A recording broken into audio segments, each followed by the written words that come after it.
দর্শক, সুপ্রিম কোর্টে চলছে সেই ওয়াকফ আইন নিয়ে একদম কড়াকড়ি মামলা, এবং কি আমরা বাস্তবেও দেখতে পাচ্ছি, যেমন মুর্শিদাবাদে, মালদায় বা আরও আদার্স জায়গাতে আমরা দেখতে পাচ্ছি, সেখানেও ওয়াকফ আইন নিয়ে, ওয়াকফ বিল নিয়ে একদম মারামারি কাটাকাটি বিক্ষোভ, এবং কি সেটার প্রভাব চলে গেছে সুপ্রিম কোর্টে। মানে আমাদের পশ্চিমবঙ্গের রাজ্যের বেশ কয়েকজন দল, নেতা, লোক আর কি মামলা করছে সুপ্রিম কোর্টে সেই ওয়াকফ বিল নিয়ে। যেমন সিপিএম আই থেকে মোহাম্মদ সেলিম, তারপর মহুয়া মিত্র টিএমসি থেকে, তারপর নওয়াজ সিদ্দিকী আইএসএফ, নওয়াজ সিদ্দিকী, এবং কি আরও বেশ কয়েকজন চলে গেছে সুপ্রিম কোর্টে এই ওয়াকফ বিলকে বন্ধ করার জন্য, কিংবা যদিও মানে কিছুটা নমনীয় করা যায় এই ওয়াকফ বিল, সেই আশায়, সেই উদ্দেশ্যে চলে গেছে সুপ্রিম কোর্টে মামলা করেছেন। এবং কি সুপ্রিম কোর্টে মামলা ছিল গেল কালকে মামলা ছিল প্রথম। তো সেখানে সুপ্রিম কোর্ট, সেখানে বিচারপতি ছিলেন মানে সুপ্রিম কোর্টের প্রধান বিচারপতি চিফ জাস্টিস মাননীয় সঞ্জীব খান্না, এবং কি তার ওই মানে ডিভিশন বেঞ্চে আরও দুজন ছিল, সঞ্জয় কুমার এবং কি কেবি বিশ্বনাথন। হ্যাঁ, তিনজন বিচারপতি ছিলেন এবং কি সেই বিষয়টাকে শুনছিলেন। এইবার যারা মামলা করেছে আর কি, সেই তার ওর পক্ষে থেকে আইনজীবী ছিলেন, বিশেষজ্ঞ একদম বড় বড় আইনজীবী ছিলেন, যেমন কপিল সিব্বল, আপনারা নাম শুনেছেন। হ্যাঁ, এবং কি আরও মনু সিংভি, এরকম ভালো ভালো আর কি দামি দামি মানে ছিলেন আর কি, উকিল ছিলেন আর কি। তো এবার কথোপকথন চলছিল, এবং এখন এরা দাবি করছে যে ওয়াকফ বিল বন্ধ করতে হবে। জায়গায় জায়গায় বিক্ষোভ চলছে, জায়গায় জায়গায় মারামারি চলছে, হ্যাঁ, এই ওয়াকফ বিলের জন্য। এইবার সুপ্রিম কোর্টের জাস্টিস বলছেন যে না, এখন তো কোনো আপাতত অবজেকশন আসেনি যে আইনটাকে বন্ধ করতে হবে, যখন আসবে তখন দেখা যাবে। গেল, তারপর বলছে যে এই যে ওয়াকফের যে সম্পত্তি আছে, সম্পত্তি কিন্তু অনেক, বুঝতে পারছেন, অনেক সম্পত্তি, অনেক। তো এই যে সম্পত্তিগুলো আছে, হ্যাঁ, তো এই সম্পূর্ণ সম্পত্তি কি মানে কিছু সম্পত্তির ডকুমেন্টস আছে, কিছু সম্পত্তির ডকুমেন্টস নেই, মানে ডকুমেন্টস নেই বেশি সম্পত্তির আর কি, বেশিরভাগ সম্পত্তির ডকুমেন্টস নেই। তো সেই সম্পত্তিগুলো কি সরকার দখল করে নেবে?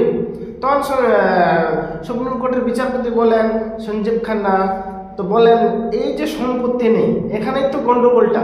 সম্পত্তি যে নেই, মানে সম্পত্তির যে ডকুমেন্টস নেই, তো সেই সম্পত্তিটা ওরা সৎভাবে নিয়েছিল না অসৎভাবে দখল করেছিল, জোর করে নিয়েছিল না করে নিয়েছিল, স্বেচ্ছায় নিয়েছিল, সেটা একটা মানে চিন্তা করার বিষয়।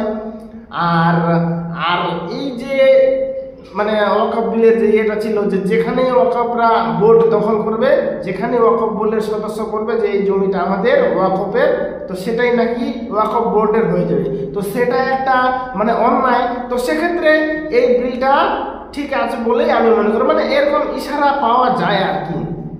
তারপর অনেক কিছু প্রশ্ন করা হয়, আরও মানে ইম্পর্টেন্ট প্রশ্ন করা হয়। এইবার তৃণমূলের তরফ থেকে আর কি বলা হয়, আরেকটা আমি ছোট করে বলছি, যে এই যে 1000 বছর আগে কেউ মনে করে যে জমি দান করে দিয়েছে, তো কিভাবে আমরা প্রমাণ করব যে সেটা উনি সৎ ইচ্ছায় দিয়েছেন? এটা কিন্তু বলেছিল। তারপর আইনের তরফ থেকে একজন উকিল বলে যে আচ্ছা, আপনাদেরকে তো সময় দেওয়া হয়েছিল 1000 বছর আগে, 1923 সালে আপনাদেরকে সময় দেওয়া হয়েছিল যে আপনাদের যতগুলো ওয়াকফ সম্পত্তি আছে সবগুলোরই ডকুমেন্টস তৈরি করুন।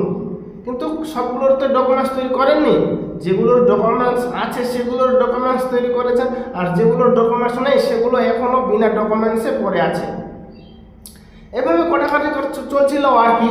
এবং কি এই যে তৃণমূল এবং কি আইএসএফ, যারা এই ওয়াকফ বিলটাকে বন্ধ করার চেষ্টা করেছিল, তারা কোনো রকমের চেষ্টা করেছিল যে এই আইনটাকে যাতে কিছুটা স্টে নেওয়া যায় আর কি, প্রধান বিচারপতি মাননীয় সঞ্জীব খান্নার থেকে।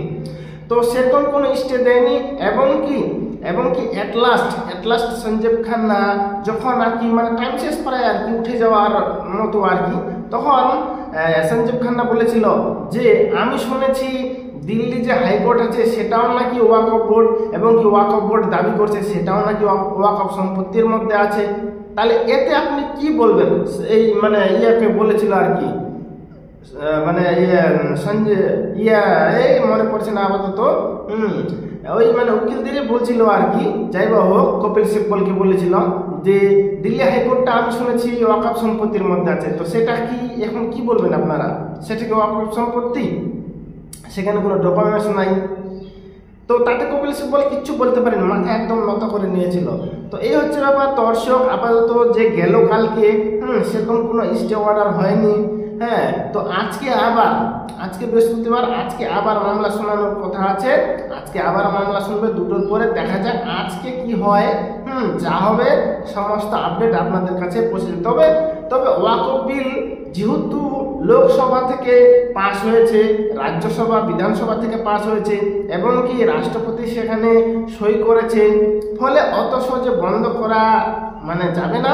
হ্যাঁ, সুপ্রিম কোর্ট সংশোধনী একটা চিঠি দিতে পারে যে এই বিলটাকে নিয়ে আবার একটু সংশোধন করেন, এই জায়গায় আমার মনে হয় ভুল আছে, একটু সংশোধন করলে ভালো হয়, এইভাবে করতে পারে। কিন্তু ডাইরেক্ট বন্ধ করে দেবে যে ওয়াকফ বিল পুরো বন্ধ, এটা কিন্তু হয় না, যেহেতু লোকসভা থেকে এটা পাস করা একটা আইন তো আর এমনি তৈরি হয় না, অনেক দিন ধরে তর্ক বিতর্ক দুই পক্ষের এবং আরও সেখানে বিপক্ষ পক্ষ মানে সবারই কথা শুনে ভোট করে তারপর আইন পাস হয়। সহজে কিন্তু হয় না যে এমনি বলে দিল মোদী সরকার হয়ে গেল আইন, এটাতে কিন্তু হয় না।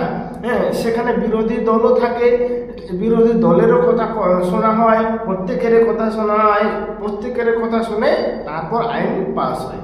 ফলে এত সহজে কিন্তু এটাকে বন্ধ করতে পারে না সুপ্রিম কোর্ট। সংশোধনী বলতে পারে যে এটা একটু সংশোধন করেন বা বিষয়টা একটু ভেবে দিতে পারেন। তো দর্শক, এটাই হচ্ছে আজকে আলোচ্য বিষয়। আশা করি বিষয়টা ভিডিওটা ভালো লাগে, যদি ভালো লাগে তাহলে লাইক কমেন্ট শেয়ার সাথে সাবস্ক্রাইব। ঠিক আছে, ভালো থাকুন, সুস্থ থাকবেন, ধন্যবাদ।